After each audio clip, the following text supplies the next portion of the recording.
Salve, salve, ouvintes da Locomotiva Esportiva.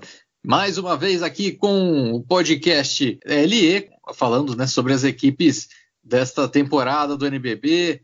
Já foi aí boa parte, né, que vocês já acompanharam. Já teve aí basquete cearense, Bauru, Brasília, Botafogo, Corinthians, Flamengo, Franca, Minas, Pato. Já teve um monte de equipe que você acompanhou, e para quem segue nesse acompanhamento diário, a gente fala agora do Clube Atlético Paulistano, equipe que já tem um título de NBB, e o meu convidado desta edição do podcast vai ser um podcast histórico, porque vai ser a atração mais jovem dos podcasts que a gente fez até aqui.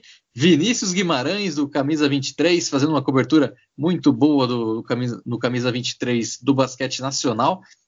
Vinícius, muito obrigado, né, por você ter aceitado o convite. E vamos falar, né, dessa equipe do Paulistano. E aí, Fábio, tudo bem? Eu que agradeço pelo convite. Eu já aproveito para parabenizar a Locomotiva Esportiva por essa iniciativa bem legal de pré-NBB, analisando todos os times. Estou ouvindo os podcasts também e recomendo a todo mundo. Vamos falar desse paulistano, que eu acho que está bem interessante e pode ser uma das surpresas do campeonato. Pois é, vamos sim. Falando do paulistano, né, teve na temporada, é claro que ainda fica essa lembrança, né, da temporada 2017-18, quando a equipe conquistou, né, o título do NBB, com um grande elenco, um grande trabalho, né, da equipe do Jardim América. Depois teve um processo de reformulação, né, Vini, que muitos atletas importantes da equipe saíram, teve que se fazer uma reorganização do elenco, né, e saíram aí elementos importantes. Ainda assim, a equipe teve, né, jogadores bons ali, como o Jorginho, o Léo Mendel, que foi um dos destaques da temporada passada, né, o Rockmore, o próprio Iago também. Só que aí chegou nos playoffs, vamos falar, né, até mesmo antes dos playoffs, a equipe teve queda de rendimentos aí durante a temporada, terminando na 5ª posição da fase de classificação, ainda distante, né, dos primeiros colocados ali, Franca, Flamengo, Pinheiros, e isso já dava sinais de que não era um bom momento, não era uma boa temporada assim do paulistano, muito por conta dessa grande reformulação que teve. E chegou nos playoffs, aconteceu uma coisa que acredito que pouca gente esperava, que foi a eliminação para o basquete cearense numa varrida, né, 2-0 nas oitavas de final. Daí, esse geral, assim, como é que você descreve a temporada passada do CAP? Então, como você falou, foi uma temporada de reformulação. Primeiro, além das mudanças que você citou no elenco, que são naturais, já que, principalmente quando um time que não tem um orçamento tão grande é campeão, normalmente ele é desmontado pelas equipes com maior orçamento, né? Nesse caso foi Flamengo e Franca, praticamente quase metade da rotação foi para um time e metade foi para o outro. Mas também a gente teve a saída do Gustavo de Conte, que é um cara que estava lá no Paulistano por muito tempo e estabeleceu uma cultura de ética de trabalho e de uma cultura vencedora, né, que resultou em 2 títulos nos 2 anos finais da passagem dele pelo Paulistano. E aí eles conseguiram repor muito bem com o Regis Marrelli, mas óbvio que é um choque ali na mudança estrutural do Clube Atlético Paulistano. Eu não achei que a montagem do elenco ficou muito com a cara do Regis. É um cara que preza muito pela defesa, busca jogadores versáteis, atléticos. E também achei que muitos jogadores renderam muito abaixo do esperado. O principal, na minha opinião, uma das maiores decepções da temporada passada foi o Jorginho, que ainda bem, eu estou torcendo muito por ele e estou falando isso no Twitter também, que ele está muito bem nessa temporada pelo São Paulo, mas na temporada passada, voltando da passagem pela D-League, né, pela NBA, ele não conseguiu render, estava com um jogo muito de perímetro, não batia para dentro, faltava confiança, e o Regis contava muito com ele na posição 1, tanto é que o Iago assumiu a titularidade no decorrer da temporada, e o Rockmore também, que mesclou problemas de dentro de quadra com problemas pessoais fora dela, então 2 jogadores ali de perímetro essenciais para a rotação que não renderam o esperado. E mesmo assim eles foram para a final do Paulista e chegaram no Final Four da Liga das Américas, e eu acho que esse foi um fator muito relevante para a eliminação deles do NBB, porque se eu não me engano foi uma ou 2 semanas antes dos playoffs, né, contra o Basquete Cearense, eles tiveram uma eliminação muito dura contra o São Lourenço, perderam de 20 pontos, assim, eles não tiveram nem chance. Então, eu acho que esse era o principal objetivo deles, né, ser campeão das Américas, tanto é que eles sediaram uma fase da Liga das Américas aqui em São Paulo, e aí levaram uma porrada muito grande, é difícil de se recuperar. E aí logo depois a gente teve uma série de tiro curto, né, melhor de 3 jogos, pela primeira vez na história do NBB, e aí eles acabaram sendo eliminados em casa pelo Basquense. Eu achei que, assim, por tantas mudanças que teve, e assim, pelo nível alto do campeonato, eu não esperava que o Paulista não fosse disputar com o Flamengo, Franca e até com o próprio Pinheiros, né? Eles tiveram uma temporada muito boa até por causa dessa campanha na Liga das Américas, que eu não esperava, e também já esperava o que a gente vai falar daqui a pouco, que é uma crescente bem interessante para essa temporada que a gente vai ver agora. E com essa eliminação, né, depois do NBB, teve mais uma reformulação, né? Você mesmo falou dessa reformulação que aconteceu depois do título, mas o caso do paulistano até de se lamentar, né? Porque historicamente, né, o paulistano sempre foi assim, né? De montar uma equipe e na temporada seguinte perde muitas peças, né? Para a temporada. Depois tem que se reformular sempre, né? E quando tinha o Gustavinho sempre se fazia isso e se mantinha a qualidade, né, de jogo. Com essa mudança, né, de comando técnico, você vê que foi uma coisa mais do treinador não conhecer muito o que se passa ali no clube, ou por não ter o conhecimento dos atletas que já possuíam ali, que já estavam ali na equipe, ou foi simplesmente uma questão de não deu certo só ali, foi uma questão que mais de acontecimento naquele momento, ou foi uma coisa mais geral? Eu acho que assim, foi tudo muito rápido, né? A gente lembra que o Paulistano foi campeão, aí, se eu não me engano, 2 dias depois o Gustavinho já foi anunciado no Flamengo, o Paulistano teve que correr contra o tempo para conseguir algum técnico no mercado que não estava fácil. E aí, claro, com todos os jogadores recebendo propostas, Lucas Dias, Elinho, o Iago também foi muito cobiçado, Derek, enfim, eles tentaram manter a maioria dos jogadores possível, né? Então eles conseguiram ficar com o Guilhermão, do Sommer, o Ed, que eu acho que é um cara que não foi tão utilizado na campanha que o Paulistano foi campeão, porque eles tinham muitas peças de perímetro, mas foi uma manutenção essencial aí para essa temporada, tanto para a última quanto para essa agora. Então eles conseguiram manter algumas peças importantes, e aí, claro, eles tiveram que também, para não sair atrás do mercado, fechar com quem tivesse oportunidade. Então eu não sei se eles tiveram tanto tempo e tanto tempo para analisar, seja da diretoria do Paulistano com o Regis, quanto o Regis mesmo para parar e pensar e analisar direitinho, montar cada peça. E até por causa disso, nessa temporada, com essa eliminação precoce, eles tiveram já um tempo para parar, para selecionar os jogadores que eles queriam e para fazer propostas, né? Porque a gente sabe que antes da final, antes de terminar a temporada, os jogadores já estão sendo sondados, e então acaba que quem é eliminado antes, sei lá, das semifinais, quartas de final, acaba sendo beneficiado nesse sentido, né? Porque o time que está na final, claro que ele também vai pensando, mas ele tem a concentração dele em disputar o título, então tem esse dilema, né? Tem esses dois lados da moeda aí de chegar até a final do NBB. E por conta de ter saído mais cedo, né, da temporada, foi uma das primeiras equipes também que anunciou primeiro a leva de jogadores que iriam sair, né? Rockman, Renan, Jorginho, Léo Mendel, e aí também foi uma das primeiras que se preparou, contratou, né, os jogadores para a nova temporada. Aí você tem aí desses jogadores que se mantiveram, boa parte ali muito... Boa parte, eu nem digo boa parte, mas boa parte, por conta do Ed e o Guilherme Uber, né, já ainda serem jogadores aí com certa idade e se manteram. Mas boa parte aí dessa equipe, jogadores muito jovens, né? O próprio Iago mesmo, que já vem de boas temporadas, de participação pela seleção, um jogador de 20 anos, né?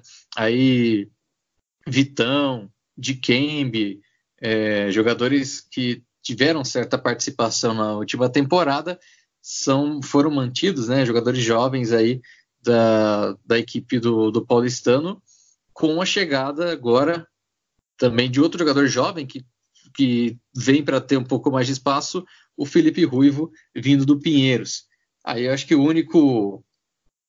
se a gente for ver, o único jogador com certa idade assim que chegou na equipe do Paulistano, o Coleman e agora o Javi Solano, vindo da seleção da República Dominicana, é isso? Basicamente são... E o Mike, né? O Mike, jogador de 26 anos também.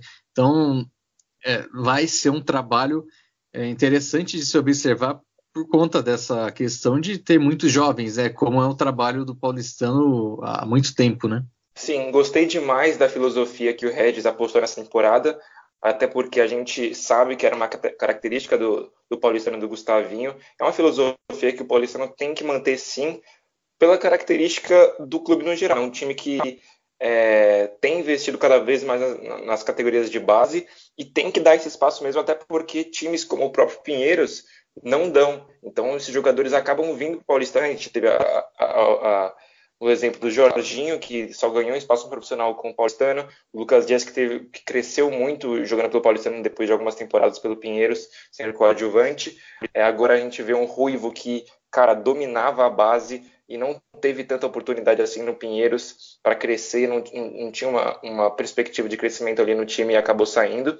O próprio Jonathan também, que é outro jovem que saiu do Pinheiros, foi dispensado e acabou rondando por alguns times e chegou no Paulistano também para disputar a posição ali de terceiro armador.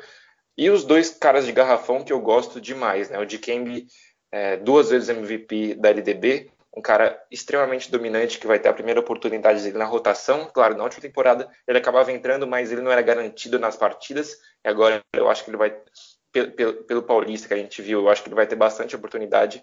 E o Vitão, que assim, é um cara que ninguém fala, mas eu gosto muito. Ele é extremamente versátil, espaça demais a quadra, e é uma coisa que eles vão precisar bastante, até porque a gente vê Mike, o Guilhermão mata a bola, mas não tem tanta mobilidade, e o Dikembe, eles não são esse tipo de jogador, então a bola de três do Vitão vai ser extremamente importante, mas o Vitão também é um cara que na defesa pode trocar de marcação com vários jogadores, ele consegue marcar jogadores menores, é um cara muito ativo, né, energético, que anima demais o time, é um cara que tem uma intensidade muito grande, muito fundamento, inteligente, é um cara que joga para o time, gosto muito, e eu acho que assim, até por essa base jovem, a gente pode esperar que o Paulistano cresça bastante ao longo da temporada. A gente aprendeu isso com as 2 últimas temporadas do Gustavinho Paulistano, que apostou em times jovens. Eles tiveram um segundo turno muito interessante, chegando quente nos playoffs. Eu acho que com esse Paulistano vai ser a mesma coisa, com o Vitão, Dikembe, Ruivo. E assim, vai ser legal demais ver o Ruivo jogando agora num esquema mais solto. Eu acho que em alguns momentos ele até pode jogar junto com o Iago. No Paulista foi assim, eu não sei se agora com o Solano vai ter tanta chance de fazer isso, mas gosto bastante dessa ideia, até porque assim, eles jogaram FIBA América Sub-18 e o Sul-Americano Sub-18, eles jogaram juntos e foram campeões dos dois, então ele já tem histórico assim. O Coleman, como você falou, é o cara que chega para matar as bolas, para chamar responsabilidade em certos momentos. Ele tem feito isso no Paulista, em alguns momentos críticos, clutch. Ele foi contra o Mogi, eles foram eliminados, mas ele matou muito a bola no último quarto para dar uma sobrevida para o Paulistano. Eu lembro de um jogo que o Paulistano se complicou com a Liga Sorocabana, ele também matou a bola, as 2 bolas finais do jogo para dar a vitória para o time. Então, eu gosto muito, eu achei que o Espiga acertou demais no Coleman na última temporada para o Minas, e foi uma ótima pedida do Regis para essa temporada. E o Solano, que, pelo que eu vi, é um cara que é o típico estrangeiro que dá certo aqui no Brasil, um cara fisicamente diferenciado, que provavelmente vai ser muito útil escondendo o Iago na defesa. A gente sabe que o Iago tem essa deficiência defensiva e os times estão cada vez mais explorando isso. E o Solano, que não é um cara muito alto, né, para a posição de 2-3, ele tem 1,85, se eu não me engano. Então, provavelmente, se o Paulistano enfrentar um armador dominante, vai ser ele que vai marcar o cara e vai fazer um trabalho interessante. O Regis contrata pensando nesse lado defensivo e deu para ver pela República Dominicana que o Solano tem, sim, essa habilidade para marcar jogadores dominantes. Você levantou pontos interessantes aqui para eu comentar em cima. Acompanhei o jogo foi Bauru e Paulistano, que o Paulistano não tinha ali o Ruivo, que estava com a seleção, não tinha Iago, Solano, muito menos. Coleman, não sei se o Coleman estava, acho que estava. Mas nessa partida, quem ajudou bastante ali, quem comandou praticamente a equipe, foi o Vitão, com essa mobilidade que ele mostra, que você falou mesmo, de ser um cara que tem hora que você olha, ele tá jogando ali de pivô, pegando rebote, mas tem hora que ele tá ali dando finta no ala, né, em alguns momentos, tentando espaço de fora, né, para fora do garrafão. Então, é um jogador que pode crescer muito, né, nessa temporada também, com um espaço aí que deve ter, né? Acredito que ele vai ser o titular, né, da posição no NBB, já que o Solano não é tão alto. O Coleman no Minas fez em certos momentos também a jogar na posição 4, mas ele se deu melhor na 3. Inclusive, na temporada passada, o Coleman rendeu, né, na 3, e quando chegou o Leandrinho, desandou tudo lá pro Minas, e também o desempenho do Coleman caiu bastante na temporada passada, quando teve essas mudanças. O Coleman foi um outro ponto, né, que você levantou, eu já comentei. E o Ruivo, jogando ao lado do Iago, acho que é muito importante, né, porque o Ruivo tem essa característica também, né, de ser um passador, de um cara que consegue passar mais a bola. O Iago é aquele cara que ficou conhecido, né, até a nível nacional, por ser um jogador incisivo, né, um cara que é ágil ali, faz jogadas de infiltração, algumas fintas, algumas bolas de 3, se tornou ali como diria o Rômulo Mendonça, o capeta em forma de guri, por ser esse cara, né, nessa pegada de ser o jogador incisivo ali ofensivamente. E ajuda muito ter o Ruivo do lado para ser esse cara um pouco mais organizador, e o Iago ser o cara mais incisivo. E tendo o Javi Solano também, né, dá essa abertura de leque, né, para o trabalho do Marrelli com relação a essa posição aí 1-2, né, os guards da equipe do Paulistano. Eu não sei se do lado da posição de ala vai ter assim o mesmo nível. O Ed é um jogador muito bom, né, de rotação, né, de fazer esse trabalho vindo do banco ali, ajudando a equipe. É um cara que já é remanescente, né, isso é muito importante também, remanescente do projeto, e que vindo do banco ali para posição ali do Coleman, principalmente, né? É um cara que também ajuda ainda, né? 32 anos, dá aquela experiência e também ajuda, né? Ele, o Guilherme Huber, remanescentes aí do título do Paulistano, né? Sim, eu gosto demais do Ed. Eu acho que ele tem uma característica que é muito valiosa aqui no Brasil, que é o seu jogador 3&D, né? Que espaça a quadra, que mata a bola, mas também é muito consistente na defesa. Abre muitas possibilidades para o Regis, que, como eu já falei, preza esse lado defensivo. E o Guilhermão, que é um jogador diferente, né? Que mata a bola, que é mais parrudo, que é mais forte, então consegue marcar um cincão mais forte, mas também abre para matar a bola. Foi muito usado na temporada com o Gustavinho, com o pick and pop, né? Que ele fazia o bloqueio e abria para chutar, principalmente contra o Caio Torres. Então, são jogadores importantíssimos, até porque o Guilhermão vai estar ali auxiliando o Dikembe, auxiliando o Vitão, o Mike, que são jogadores que estão tentando se estabilizar a cenário nacional. Você falou do Ruivo, né, das diferenças de característica com o Iago. Eu acho isso muito importante e tem sido uma tendência no NBB. A gente viu o Paulistano sendo campeão com o Elinho e o Iago, né? Então, jogadores, assim como você falou, o Elinho mais organizador e o Iago mais finalizador, e Franca apostando nessa temporada no mesmo sentido, né? O Elinho mais organizador e o Parodi mais finalizador, né? Para quebrar o ritmo, quando o cara quando ocorre a substituição, já muda a dinâmica do time, e também dá para ter os dois em quadra, porque são muito perigosos com suas respectivas características.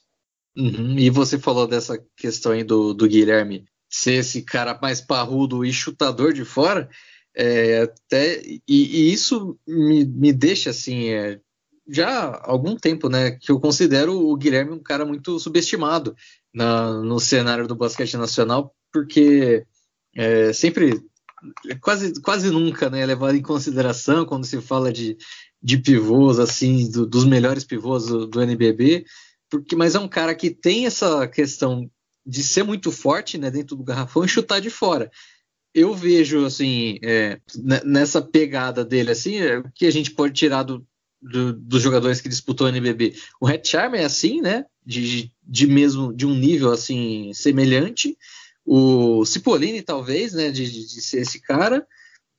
Quem mais no basquete brasileiro a gente pode tirar, assim, de ser o pivô parrudo chutador de fora? Talvez o Lucas Mariano também. Mas ele não é tão consistente igual esses outros que você falou, mas é um jogador forte, alto, que mata suas bolas também. Mas sim, é uma característica que, assim, que no basquete moderno, ela, principalmente na Europa e na NBA, ela já está muito presente. Aqui no Brasil ela está começando agora com jogadores de base, e esses jogadores veteranos largam muito na frente e são muito úteis e valorizados no mercado por causa disso. Pois é. Tanto que o Franca não quis, né, se livrar aí de nenhum. Não quis se livrar, não quis dispensar, por exemplo, o Cipollini, mesmo tendo o Red Charmer, porque são jogadores ali que auxiliam muito, né, na equipe.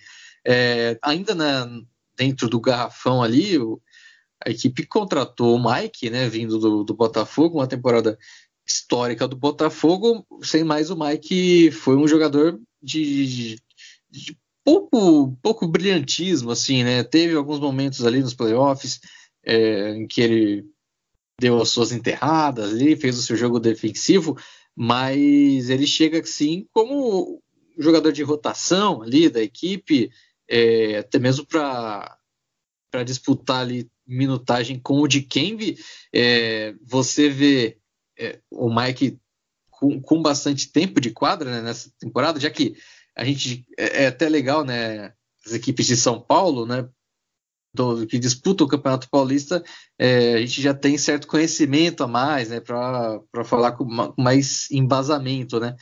Pelo que você viu desse paulistano no Paulista, por exemplo, o Mike tem essa condição de ter certa minutagem em quadra, ou o Dikembe pode ser o cara que vai ser aquele terceiro jogador, né, de garrafão, já que a gente tem aí Vitão e o Guilhermão, né, na equipe. Ou até mesmo o segundo, né, jogador de garrafão. Sim, então, o que eu posso dizer é que o Regis gosta muito do Mike, né? O Mike passou pelo Vitória na última temporada do Vitória pelo NBB, e essa passagem dele pelas mãos do Regis foi muito importante para a evolução individual dele como jogador. O Regis abria ele para 4, o Mike consegue matar algumas bolas, espaçar a quadra e tem uma mobilidade, na verdade um atleticismo interessante, né? Fisicamente ele sai muito bem no garrafão, mas ele defensivamente ele deixa um pouco a desejar, principalmente nessa posição 4. A gente sabe que o Guilherme e o Dikembe são jogadores para marcar caras mais pesados, né? 5, e aí teoricamente o Mike viria na 4. O Regis gosta dele na 4 mesmo, mas, por exemplo, essa deficiência foi essencial para a vitória do Mogi no jogo 2, que eliminou o Paulistano, porque o Regis colocou ele na 4 para marcar o Gruber, e o Gruber fez a festa, matando muita bola de fora, ou cortando o Mike, ou numas trocas aí, o Mike sofrendo demais para marcar jogadores menores. Então, quero ver como que o Regis encaixa, quero ver a evolução do Mike no decorrer da temporada, mas com certeza é uma alternativa muito interessante por essa dominância física que ele tem, e que aqui no Brasil não existem muitos jogadores igual ele fisicamente. Uhum. Né, fazendo um balanço geral desse elenco do Paulistano aí, com os armadores ali, Felipe Ruivo, Iago, tem jogadores da base, né, vindo aí, Beto, Dikembe, alguns jogadores, muitos, né, jogadores da base, a média de idade do Paulistano aí beira aí os 23 anos, contando aí os jogadores vindos aí da disputa da Liga de Desenvolvimento. Um time muito jovem com esses jogadores com idade um pouco mais experiência, né? O Coleman, Ed, Guilherme, o Solano, né? Com experiência internacional, inclusive. O que eu ia falar? Agora eu me perdi. Você está falando de um balanço, eu acho. Isso.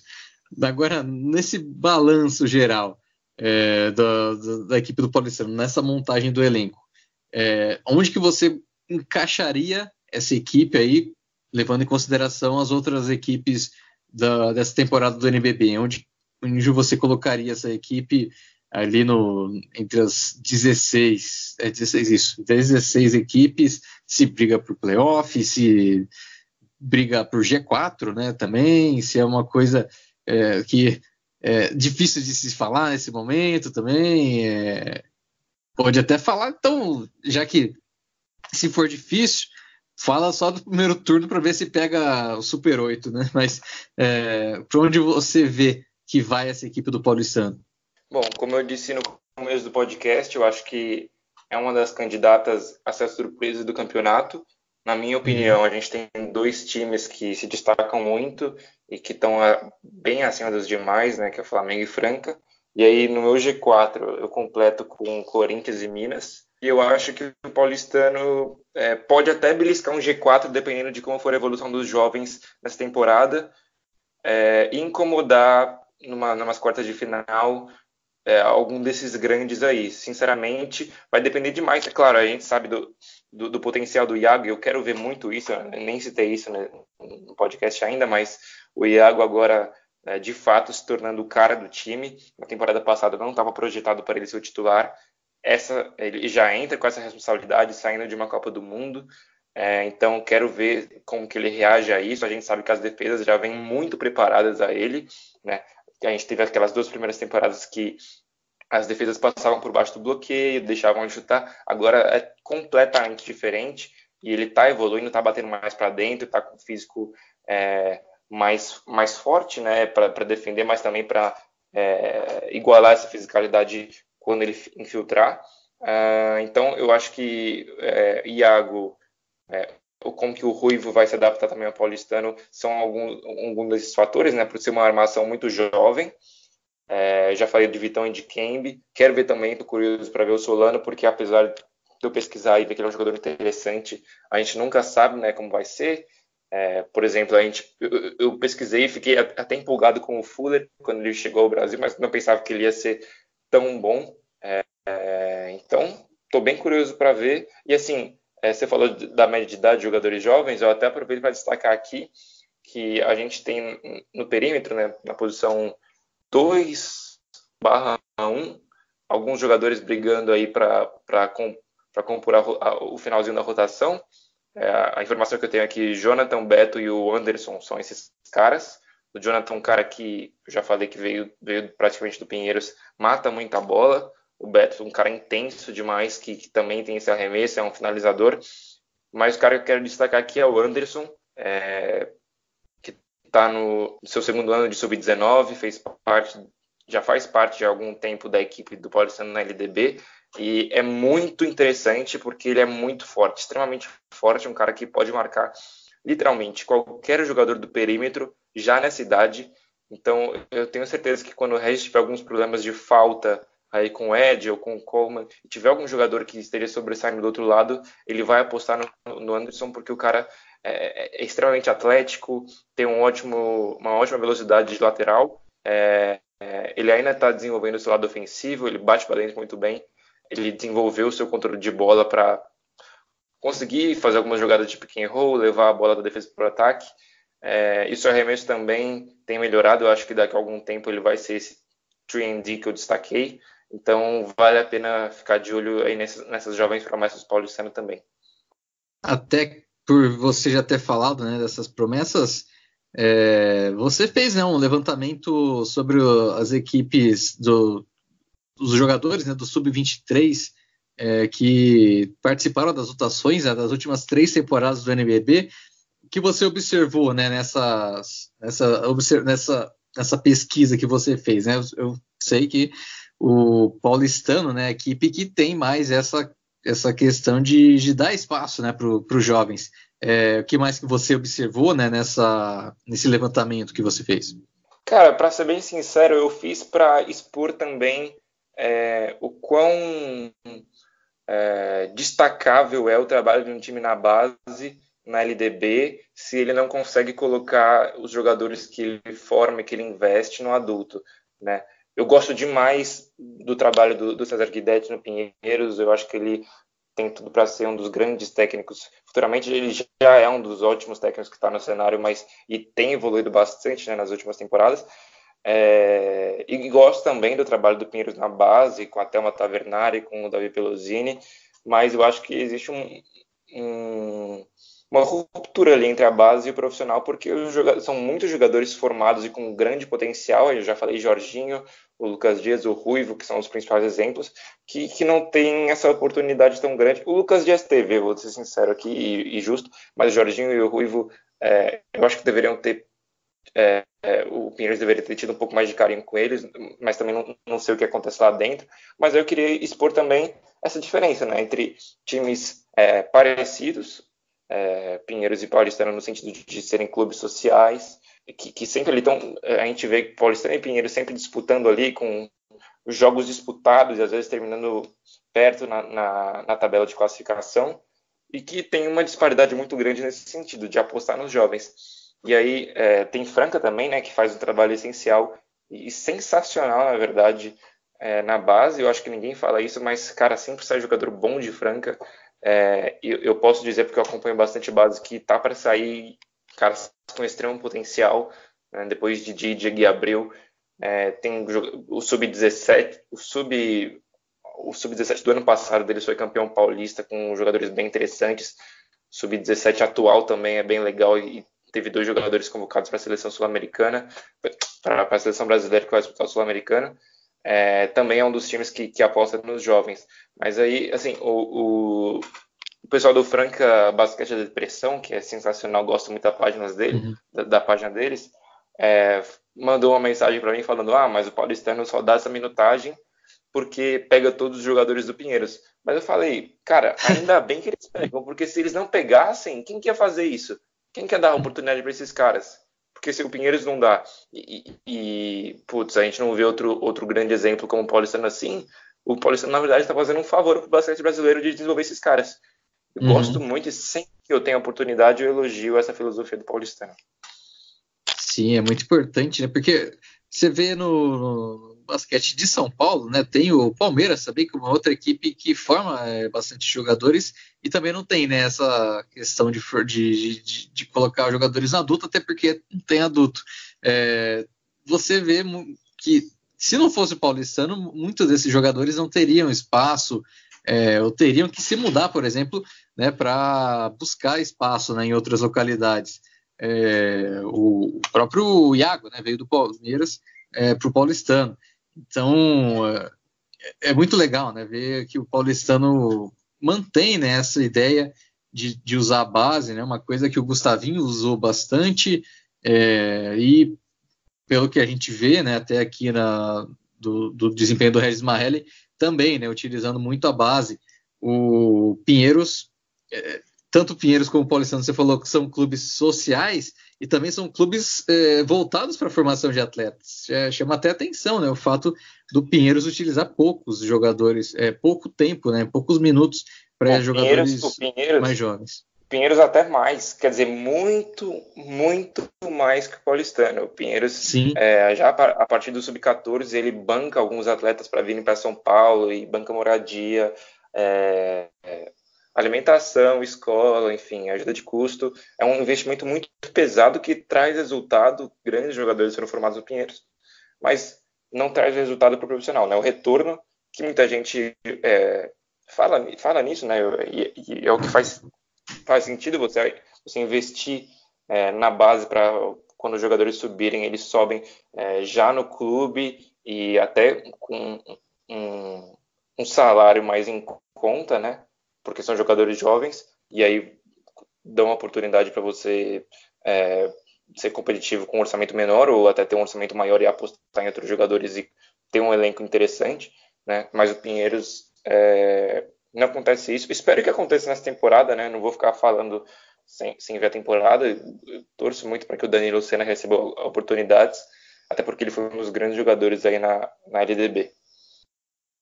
Rolou até aposta no podcast do Pinheiros, rolou até uma aposta entre Fernando Fernandes e Lucas Guanais, cada um apostou aí um quinto do salário de cada um, sobre se o Pinheiros vai vai utilizar mais a base ou se não vai nessa temporada. E até, né, você falou dessa observação da base, né? Você já está, né, rumando aí para esse caminho de observação, né, da categoria de base para as equipes. Já é um caminho profissional para você, né? E uma questão que surge é se você ainda consegue ver assim, um jogo só por lazer mesmo ou já vira um negócio mais a trabalho, assim? Cara, eu acho que depende do campeonato. Eu acho que NBB eu tento observar tudo. Foi engraçado que na temporada passada eu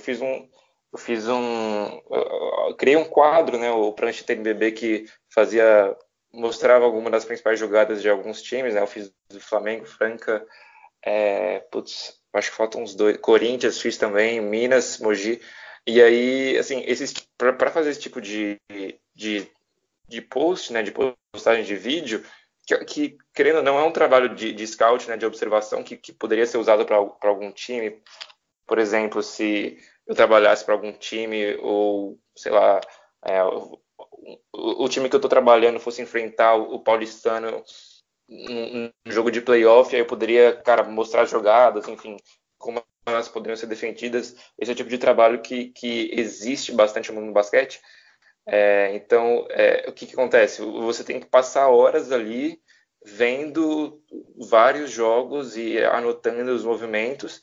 E aí chegou um momento, eu lembro que acho que isso foi Flamengo, que, cara, eu fiz um vídeo do Flamengo com uma jogada a partir de chifre, que tinha 2 bloqueios no final da jogada e tal.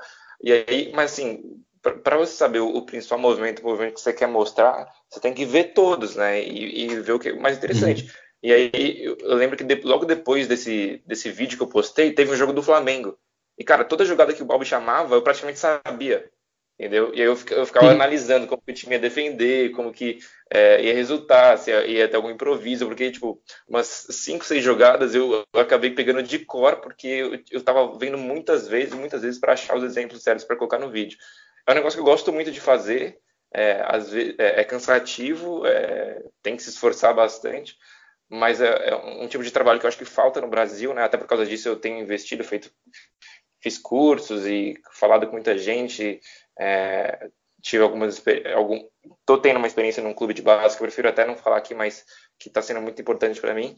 Então, porque falta isso no Brasil, a gente sabe que não tem tanto disso, até para contratação de jogadores, né? Tanto de base quanto jogadores estrangeiros.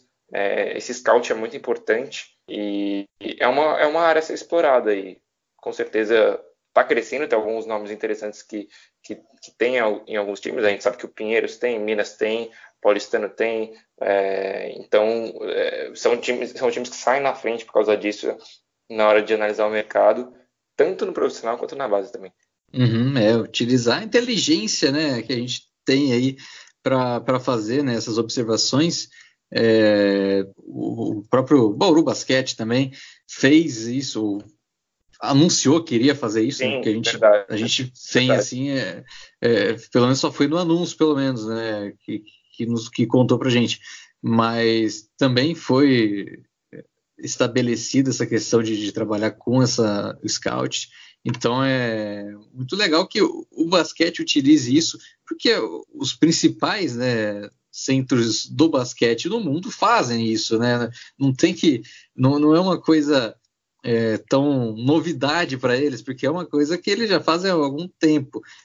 O Brasil se quer, né, manter esse crescimento, né, não apenas de organização do campeonato, né, ter também a qualidade, né, e desenvolver melhor seus atletas, por exemplo, é muito importante, né, ter essa questão de observar, né, de fazer esse scout no basquete, no futebol também, no vôlei. É muito importante que isso aconteça, né? Com certeza. É uma parte essencial e indispensável para os times de fora, para Europa e NBA. Isso já está muito. Assim, não é que aqui no Brasil a gente tem um cara responsável por isso em times. Lá fora é tipo um cara responsável por analisar os times adversários, outro cara para analisar o próprio time, a defesa, o ataque, outro para ficar de olho em jogadores para a próxima temporada, outro para ver os jovens que podem ser contratados ou, no caso da NBA, draftados na temporada. Tipo, é praticamente uma equipe mesmo de scout, porque, querendo ou não, é um investimento que vale muito a pena, porque a longo ou até a curto prazo é um negócio que vai te trazer um retorno muito interessante, principalmente aqui no Brasil, que não são todos os times que fazem. Exatamente. Dá um resultado e quem faz, né, percebe isso. Agora vamos chegar aqui para os destaques finais, né, dessa edição, né, do podcast. A gente já falou muito, né, dessa equipe do Paulistano. Vini, como é que você vê aí essa temporada, né, do NBB, as equipes que vêm aí para disputar a competição? Como é que você vê? É muito legal, né, ter uma competição vai ser pelo menos visto aí nessa prévia, né, uma competição que promete, né, ser uma competição com jogos interessantes, né, de se acompanhar. A temporada que promete demais. Já falei, no G4, com dois times que melhoraram muito em relação à última temporada e vão elevar com certeza o nível do campeonato. Minas com nomes muito destacados, né, já no cenário nacional, o Leandrinho, Alex, Tairone, Davi Roseto. E o Corinthians, que tem um elenco extremamente profundo e que nos playoffs, com certeza, isso daí vai fazer a diferença. E eu não duvido nada do Corinthians chegando numa semifinal e talvez batendo um grande, chegando numa final com grandes chances de título, porque além de ser um time muito interessante, eu até falei isso, não lembro agora se foi um podcast ou em texto, ou se é só uma mensagem de grupo de WhatsApp, mas se for pensar, o time reserva do Corinthians poderia ser um time titular de algum outro time de metade de tabela ou baixo de tabela do NBB. Se pegar Arthur Pecos, Vezaro, sei lá quem que vai sair jogando, mas a gente tem o Teichmann, a gente tem o Douglas Santos, o Humberto. Então é um elenco muito profundo, o Saviani vai conseguir rodar demais o time e a gente sabe que nos playoffs isso faz diferença. A gente tem o Pato Basquete e a Unifacisa chegando agora nesse NBB. Eu acho que são times bem interessantes. Primeiro, eu gostei muito da montagem do Pato Basquete, conseguiu o GG que não é qualquer time, né, que chega, que não é um time de camisa, um time muito conhecido que consegue uma peça tão importante já estabelecida no cenário nacional igual o GG. Mas eu gostei também apostando nos jovens, no Rafael, no Paulo, que jogam na posição 3-4, caras bem versáteis. Ronald Ramon, Gustavo Basílio, eu gosto bastante do potencial do perímetro deles, principalmente. E estou bem curioso para ver a Unifacisa, que é comandada pelo Filé, um cara que sempre foi destaque na base, extremamente estudioso, que vai ter uma oportunidade agora no profissional. Quero ver, eu ouvi dizer que ele escolheu os jogadores a dedo, né? Estudando bastante, definindo o estilo de jogo. É um cara que vem dessa nova leva de técnicos brasileiros aí, que é estudiosa, que aprendeu de outro jeito, né? Totalmente diferente, como alguns técnicos veem o jogo atualmente e que precisa ganhar espaço. Então gostei muito dessa aposta da Unifacisa. Times novos, times melhores, eu estou muito animado para a temporada. Pois é. já nos destaques finais, né? Vini, mandar aí o seus recado final aí, quer mandar abraço para alguém? Teve gente que já mandou abraço aqui, inclusive. Mandar abraço para grupos de WhatsApp, mandar abraço para pessoas físicas, pessoas jurídicas. Falar também suas redes sociais, né? Então eu vou mandar um abraço pro grupo Bola Laranja, grupo aí Aí. que tá sempre falando de basquete, grupo monstro demais. E assim, eu acho que a maioria das pessoas aí conhece o Camisa 23, graças a Deus é um projeto que cresceu bastante. E eu sou responsável pela parte de basquete brasileiro lá, e vai ser legal demais acompanhar e tentar, né, aumentar a visibilidade do NBB lá no meio dos fãs de NBA, que é o nosso carro-chefe, né? E também estou no meu perfil pessoal, no Twitter, o Vini Guimarães 32, produzindo algumas análises mais profundas sobre o basquete brasileiro, que é o que eu gosto mesmo. Então, me segue lá e vamos trocar um papo. Sempre que tiver alguma pergunta, uma dúvida, quiser bater um papo, só mandar uma mensagem lá que a gente está disponível. Maravilha. Valeu, Vini, novamente. A todos que nos ouvem, chegamos até aqui, né? Esse é o final da edição do Paulistano, do podcast da Locomotiva Esportiva. Torcedor, vá ao ginásio, sempre aquele recado tradicional. Acompanhe a mídia independente do basquete, principalmente. O Camisa 23 está aí, por exemplo. E na próxima edição a gente vai falar do Pinheiros, olha só, com o Fernandes, que já deu um spoiler aí que vai ter uma aposta do Fernando Fernandes com o Lucas Guanais. E a gente se vê, né, na próxima aí, falando do Pinheiros, ou se você que não nos acompanha diariamente aí, tá pegando sortidos do podcast, acompanha aí, vê nossas redes sociais, né, também no Spotify, né, que você pode acompanhar, no YouTube, a gente está em todos os lugares. Até a próxima, falou!